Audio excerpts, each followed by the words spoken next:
Hey everybody, so this video is designed to give you a formula, something that is applicable to your programming, your training, so that you can deep squat safely. It's kind of a part two to the video that I'd made about Greg Doucette. He made a video where he said that the deep squat is not a worthwhile exercise and that it can be dangerous. I obviously disagree, but rather than continue to disagree and defend my point, I want to give you guys the tools to do the deep squat. So the first movement that I'm doing here is a hip circle abduction walk. I guess you could call it that. And all I'm doing is putting a hip circle or a band below my knees, and I take 50 steps out and 50 steps back. That does seem like a lot of volume. It is a lot of volume, but with a lot of these warm-up movements, I just try to go for broke in one set. I don't really want to mess around in the warm-up. I want to get in and out, so I do really high volume sets to build capacity in these very small muscles, especially the abductors that are not hit when you squat. So this is something that I've been doing recently, and it really helps me stay fresh and feel good in my hips, knees, and ankles. After that, I try to sit back on my heels for 2 minutes straight, maybe even longer. This is something that I struggle with a lot. What I'm working on is just the flexibility in the knee, just preparing my knees for squatting. I also get a lot of work on plantar flexion in the ankles, which is the opposite of dorsiflexion.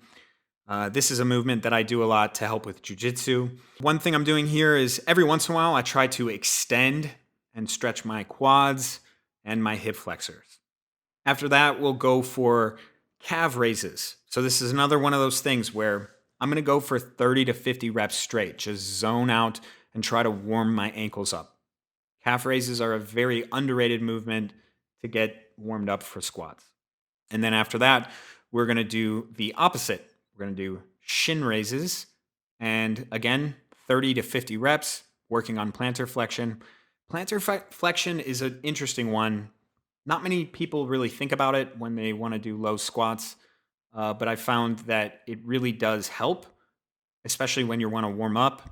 If you can plantar flex well, it means you can dorsiflex well. So after that, we're going to go for Copenhagen plank. So this is going to put stress on the adductors. It's going to warm up your adductors. The reason I'm putting these in there is because I did so much abductor work with the hip circle, I have to kind of even it out. So I adjusted this one with a little bit higher position by using the barbell. After that, we'll work on the hip flexors with just some flexion, and we'll use the hip circle for that. I try to do a set of 20 on each side, just one set, and then I move on. A lot of times people just let gravity do the work in the deep squat. They don't actually flex their hip flexors. They're not working them. And I found that if you pull yourself down into a deep squat using your hip flexors, it helps a lot. So here's where the rubber meets the road, folks. This is where the real work starts. We're going to go and try our deep squat with no weight. You can see here, I'm showing you guys a narrow stance. For me, just doesn't work. I hit a certain point and my hips want to shoot back and my back rounds really bad. So then I go a little bit wider, and you see I get to a certain point, same thing happens. So what I do is I scoot out my feet. There's a slight point out with my toes. And the first thing I do is I put my forearms on top of my knees. And what you can see here is I'm doing these calf raises. And the reason I'm doing that is to make sure that I have pressure in the forefoot. A lot of times when people hit a certain position, just like that, they'll hit a position or hit a depth and their hips will slip back. And you'll notice that the pressure is primarily in the heels. We want even distribution of pressure in the toes and the heels. And for those of us that struggle with dorsiflexion and plantar flexion, that's what's going to occur. You're going to hit a certain depth and you're going to fall back. So what I'm doing is I'm just getting lower and lower and making that check where I can have that full pressure in the foot. And I do these calf raises in the deep squat, and they're very helpful. And I'm going to show you guys from the side angle, the same thing here. Basically, I get into this position where my forearms on top of my knees, and I make that check. If I don't have that pressure forward, I slip back. Now I'm starting to get a little bit more dorsiflexion as my hips get lower, and I make those, I do those calf raises again. You can see here I'm reaching my hands up to try and make my T-spine extend. And you can see, guys, my back is completely flat, even though my hip crease is well below my knees. So now, same thing, but we're gonna do it with weightlifting shoes. Obviously, weightlifting shoes are a pretty big squat hack. They are added dorsiflexion, and it's a lot easier for me to get into a deep squat position. I can just chill here all day. Again, doing the calf raises.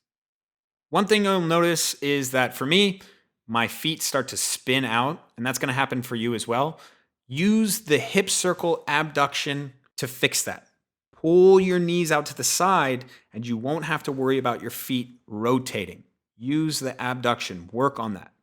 So next, we're gonna do the goblet squat. The way that I like to hold this is I don't actually use the handle, I just hold the ball of the kettlebell. And again, working on full depth, driving the knees out to the side, hip crease well below the knee crease, keeping your chest up, pretty self-explanatory there. If you don't have a kettlebell, use a dumbbell. So what I'm pointing out here is your your knees as you stand, you want to keep them over the same point on the floor as they are in the deep squat. So when you get to the bottom of the squat, your knees are over a certain point on the floor. As you stand, you want to keep them there. If your knees push back too fast, your hips are going to shoot out the back. We're going to pause it right here at the bottom. So right now, I have equal pressure in my toes and my heels, the outside and inside of my feet. I'm driving my knees out to the side. My hip crease is noticeably below my knee crease. My back is completely flat. There always is going to be a little rotation in the hips. A lot of people are concerned with butt wink. I get so many comments on this, but there's going to be a tiny amount, and that's totally okay. What I found is abduction and adduction, your ability to pull your knees apart, flexibility in your adductors and strength in your abductors are going to help you tremendously in this. Especially men, they have very tight adductors. They can't even come close to putting your feet out to the side and reaching your hands down the middle. Basically like a crappy version of a splits, they cannot do at all. So always be working on that. After this, we'll go right into the back squat. So one thing that I try to do here, and I'm gonna pause it real quick, is this is something that Ian the Rhino taught me, and I really, really like this. Basically, you wanna think with that bar on your back, pull your scaps down and together as hard as you can. And what you're gonna feel is your chest is gonna flare open. Your ribs are gonna be pulled up. And so what you wanna do ideally is have that position with your scaps. And then after that, as we hit play, pull your rib cage down. Now we can squat to depth. And yes, there is a slight amount of rotation in the hips, but this is nothing bad at all. This is nothing to worry about. So I go scaps down, pull the rib cage down. Now I can hit depth, slight rotation, but nothing to worry about. One more rep here, pause it at depth. We have a noticeable hip crease below the knee crease. This isn't crazy low, but it is something that people should work for. I really think so. I think that the majority of people that go to the gym should do these exercises and build to this position. It does not require a certain load on the bar. You don't have to think, okay, it's time to squat. This has to be my heaviest movement. Well, I can't hit that position, so let's just not do it. I promise you, if you work on these things and build load in a smart way, you will be thankful you took my advice. Anyways, thank you guys so much for watching, and I'll see you on the next one.